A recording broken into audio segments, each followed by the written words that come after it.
Just want to thank all of you all for coming out and just appreciating what we're doing down here in San Diego.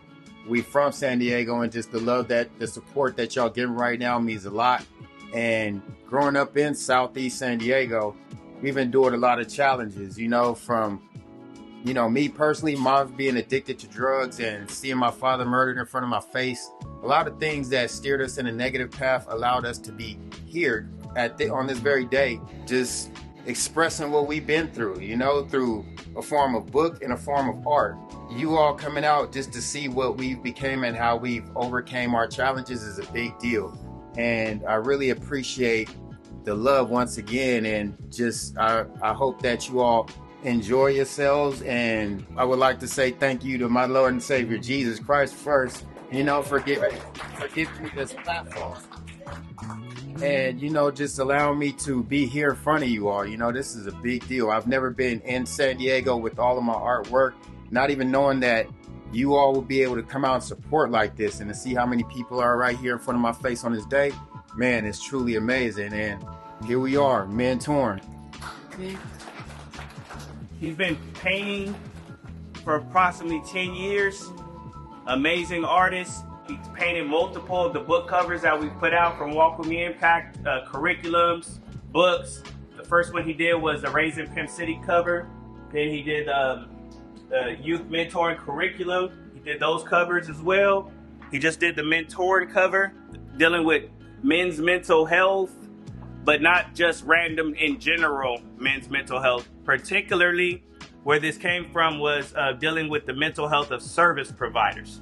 People that grew, and specifically even more, people who grew up in communities of trauma, who've experienced the loss of life, loved ones, incarceration, drug abuse, you name it. And then luckily enough, when we make it out, end up turning our lives over into helping and supporting others. And even though I'm saying men's mental health, this is for everybody who's a giver and a service provider. Because oftentimes you get in these positions and I neglect my own. We neglect ourselves. We put others on the front burner while our lives are back there simmering, if not all the way off. The burner's out. Gone. You know what I mean? A good pastor friend of mine said, don't set yourself on fire to put somebody, what did he say? Don't set yourself on fire to warm somebody else up. Sometimes we set ourselves on fire to keep everybody else warm. And over the years, especially coming up out of the COVID, the pandemic, quarantine, and having to sit down with your own self and your own thoughts and look in your own mirror for that long, realize a lot of mental health issues arose. And for everybody, no matter what your social economic status is, and just realizing like a lot of mentors I've seen who came up through this, including myself, have these breakdowns, go into dark spots, give up on the work, go back to old habits, create new habits. And so if we do not, and take this, if it fits you, if you do not address your own mental health, whatever that looks like, that's no one size fit all, this ain't cookie cutter, but do we have traumas? Do we have things that we need to address so you can live your best life, okay? And not give away your best life. This work doesn't come from just anywhere, I love you. Thank you. Three women that helped raise me. 4. Wow. There's 4 women that helped raise me in this room right now. I love y'all. And everybody's okay not to be okay. You feel me? At 12 years old in a middle school program called Empire. How old are you now? 19. He's 19. You told me he's 21. 12 to 19. He stuck with me like many others. Hey, I'm sorry we didn't bring any data or PowerPoints. They physical here, okay? Heart. So 12 years old, they ain't supposed to stick with you to 19, but him and many others did. What's your name?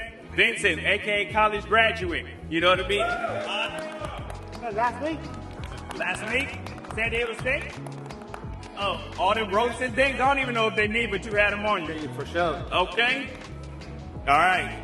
Mentee, one of the first program I ever had. I think we were fresh out of an indictment at that time. Okay. All right. Been through, what they call that, a roller coaster?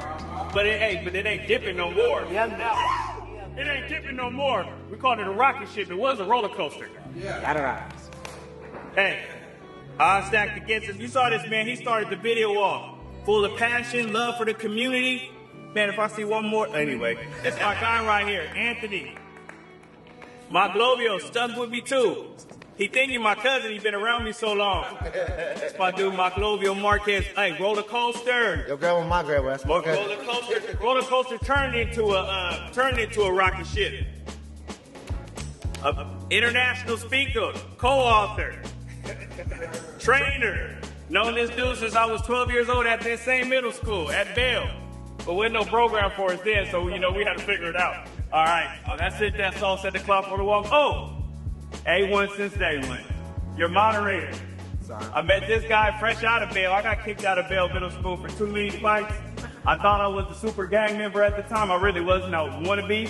But I went to Helix High School, met this guy. He took me shopping, told me that gangbanging stuff was old, that girls didn't like that. But it's my brother. I just wanted to say, if it wasn't for him and his mom in here, if it wasn't for them, I would have starved a lot of nights. I ended up basically living.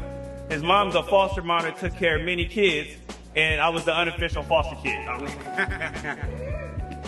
My name is Roy. I'm a certified alcohol and drug counselor at San Diego Freedom Ranch today, and I got a mentoring subject to get at these people about. So I'm going to speak to them and get this conversation, strike like a match right now. Thank you very much. As a mentor today, you've dedicated a lot of your daily life to serving and mentoring others. What's a hard truth from your own journey that continues to share how you mentor today, sir? Telling myself I'm enough, right? Telling myself that I'm worthy. Telling myself that it's okay to be loved. That love is not conditional. You know what I mean? And so because of those things, that's that hard truth.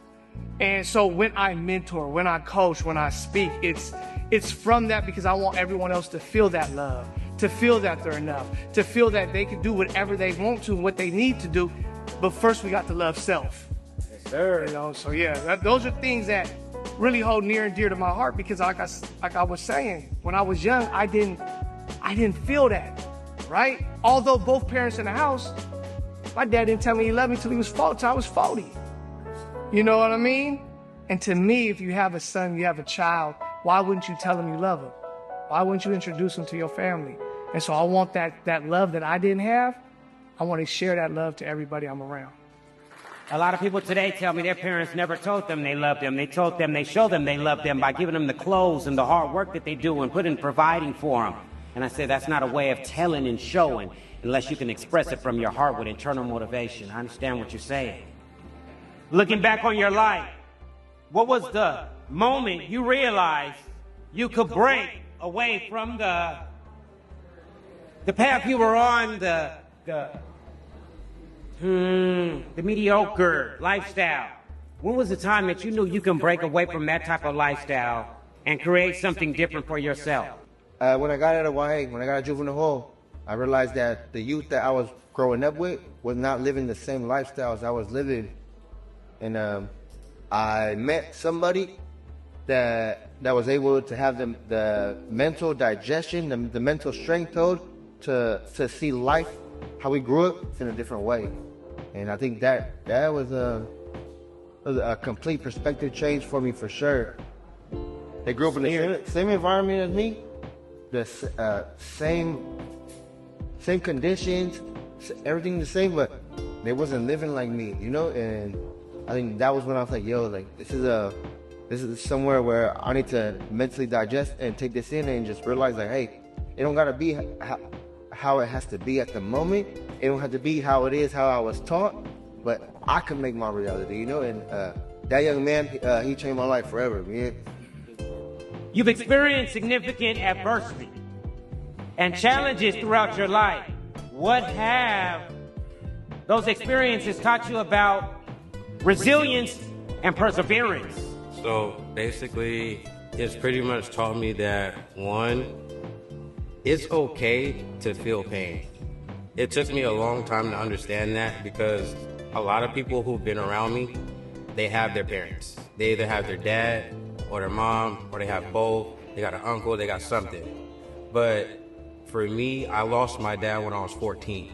So with that, every person that I was around had their dad. I had to learn how to adjust to every person that I was coming around because that made me uncomfortable. it made me feel a type of way and it wasn't their fault. It had nothing to do with them. I couldn't blame them. But what it did do was it taught me that it's okay to talk to their fathers too. I didn't have to hold stuff in.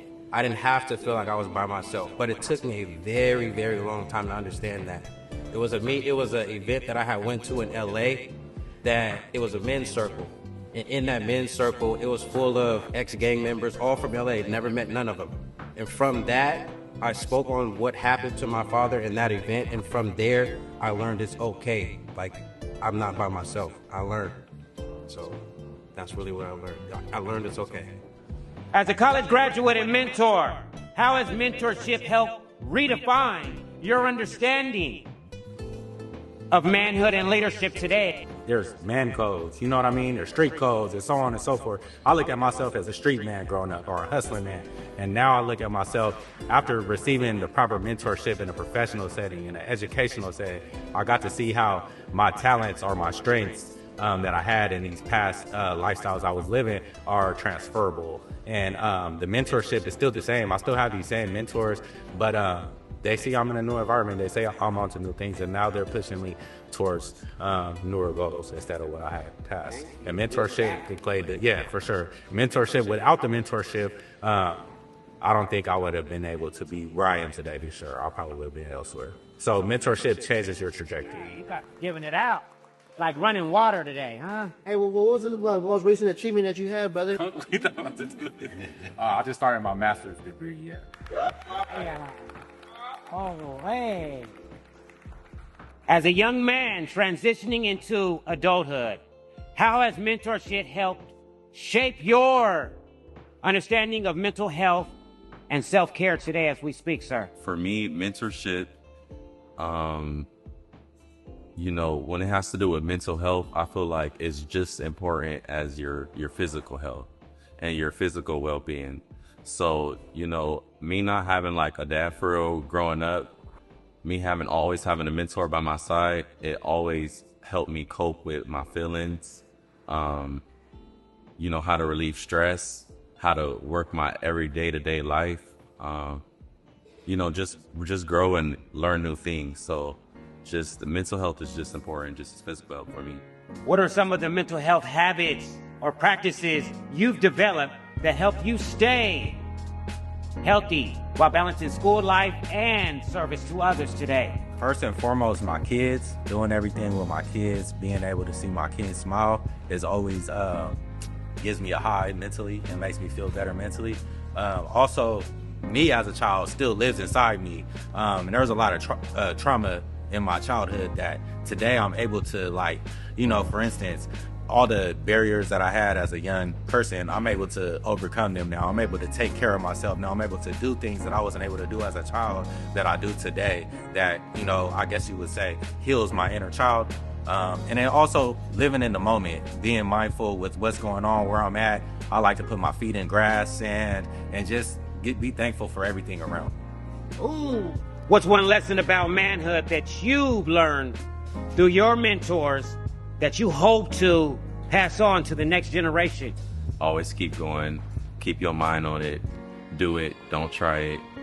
It's the best way to go. Understood, understand.